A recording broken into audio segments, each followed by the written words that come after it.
Hi everybody and welcome back to Tamara's Nailology. One of the big looks I'm seeing all over the place this fall is the aura nail. It seems to be everywhere. I'm seeing it in magazines, I'm seeing it online, and someone actually asked me about it the other day. They asked if I knew how to create one. So I thought I would try, and I think it worked out pretty well. This is what I created.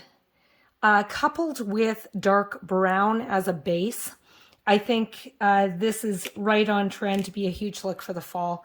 Brown is also a just huge look again this fall. It's funny because, you know, the fall we think colors, we think brown, right? This is just one of those things that is a truism in fashion and always will be, I think. But this year, brown is huge. So I decided to create an aura nail with a brown base going into a light, almost neon pink. And I think it worked out pretty well. You do not need to get an airbrush for this look. Okay, yes, airbrushes are huge right now and they're super, super fast. If you have a lot of clients, it's great. But they can be really expensive. And certainly if you're using them with gel polish, they can be hard to clean. So I personally prefer to use sponges. Now, before we start, I've already prepared a dark brown nail before we do this. And in fact, just while I'm here, I will tell you, I'm using the V-Shine Gel Polish Dark Brown, okay? It's number 91. Yes, is it cheap? Absolutely. But I did this in 2 coats, okay?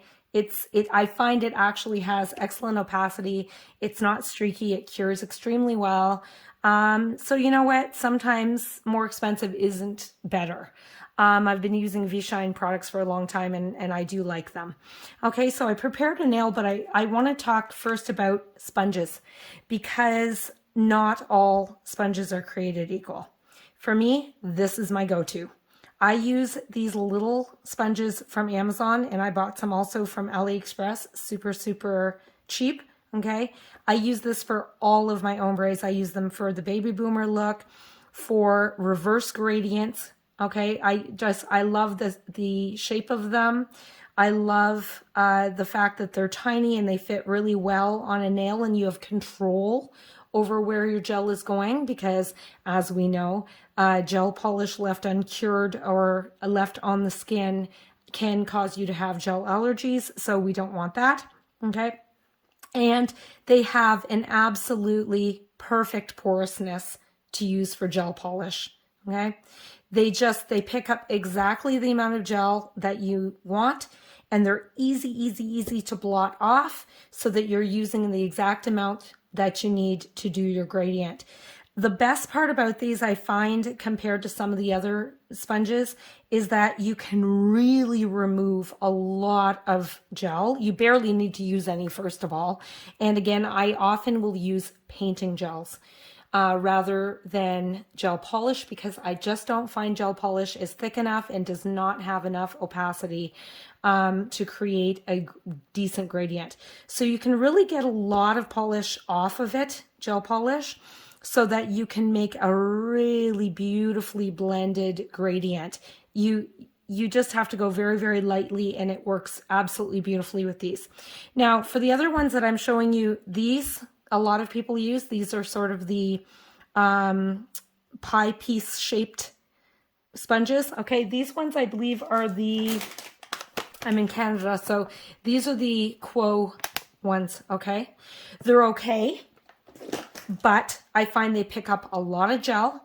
If you tend to do a lot of nail polish gradients, they pick up a lot of nail polish and it's really hard to blot it off when you go to do the ombre without getting sponge marks. I find they're just too porous, okay? The next ones are a similar idea.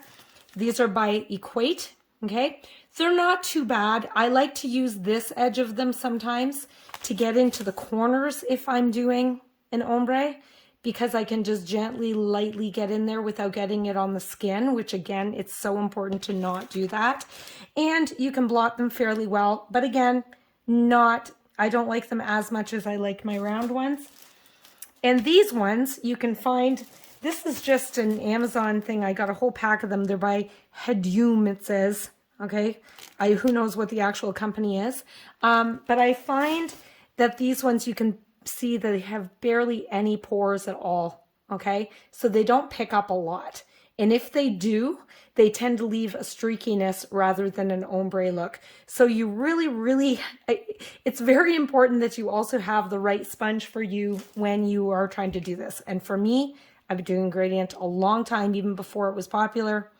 And these are the ones that I like after years and years of trying different things.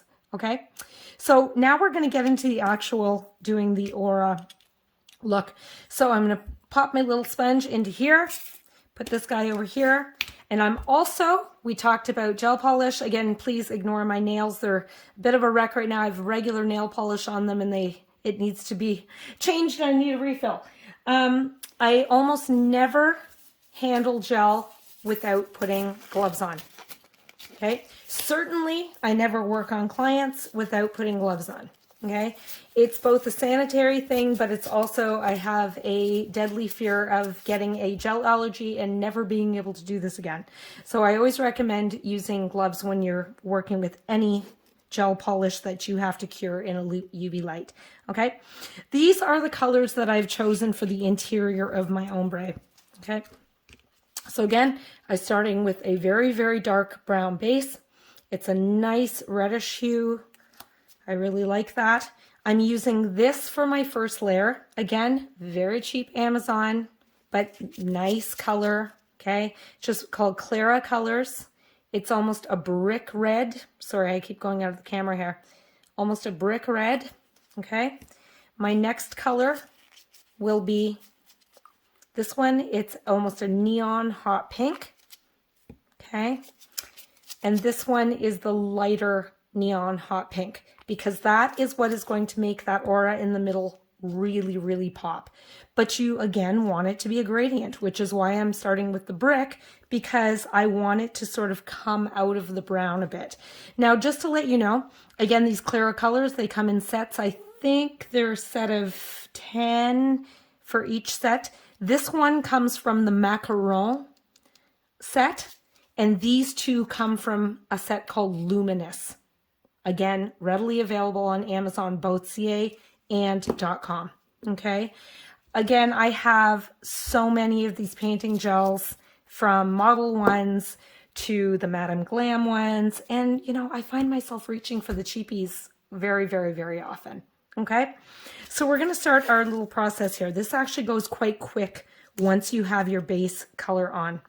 I'm just going to take a wee little bit, not too much, of the red and put it on my palette. Okay, what I use for a palette, by the way, is just, it's a very cheap ceramic tile. Okay, I swear by these.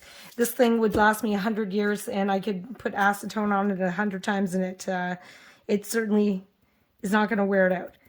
Okay, dip my brush in. Okay, blot.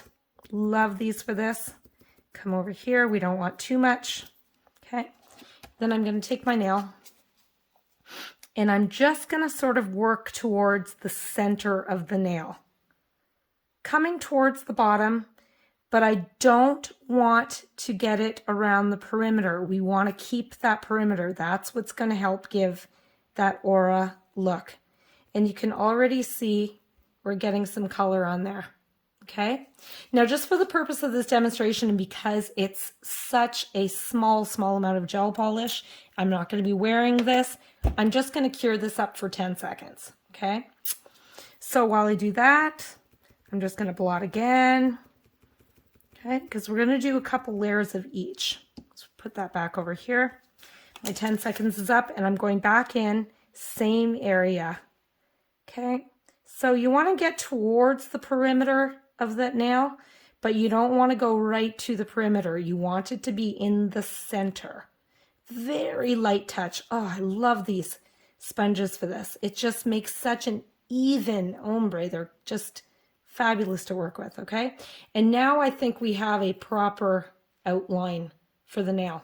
Okay, pop that in for another 10 seconds. Okay, I'm taking my neon hot pink now, because again, it's a gradient. We want the colors to sort of come out from each other. I'm going to put that right on top of where I put the brick red. And I'm going to do the same thing. Take my sponge, blot, blot, blot, blot, blot, blot, blot. And you can see that pink starting to come out here, right? Now I'm going to center it a little bit more in the middle, okay?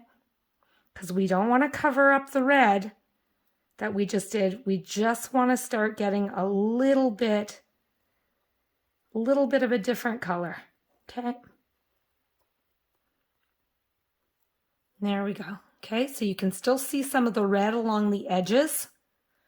Okay, I wish my camera was better, but alas, it's what I've got. Okay, pretty good. And I'm going to pop that in for another 10 seconds. Blot, blot, blot, blot, blot. Because we just want a little light amount now. Okay, 10 seconds are up. We're going to do that again. Just a little bit. Okay, super, super light. Okay, super light. Perfect. Okay, pop that into the lamp for 10 seconds. Now I'm grabbing the lightest one, the neon hot pink. And I'm just going to put that over where I blotted the last one. Okay, so I get a little bit of that color, but mainly I want this one. Okay, blot, blot, blot, blot, blot. And this is where it starts to really come alive. Very light, very light. And we are just really centering it in the middle of the nail. Okay, really in the middle. Okay, and then we're just going to do one more of that very hot pink. I might actually add just a hair more, just to make sure I'm really getting that color. And we're going to put that right down the center. Very, very lightly. Just kind of sponge it out just a tiny bit more.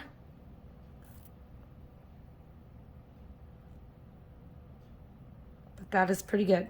Okay. Now I will cure that for about 30 seconds. Okay.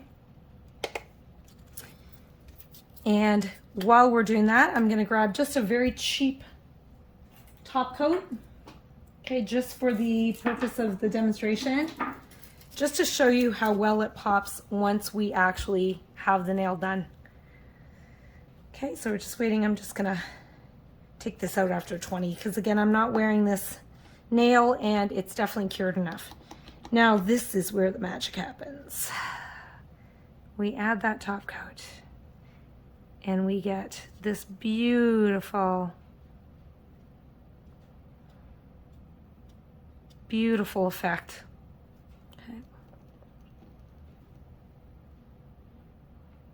Okay, we're going to cure that.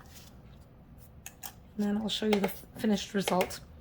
So one of the things about this aura look, I find it's kind of like doing a cat eye look, but without the glitter. Obviously without the magnet to make it shine in one spot. This sort of has an illusion kind of look, sort of like the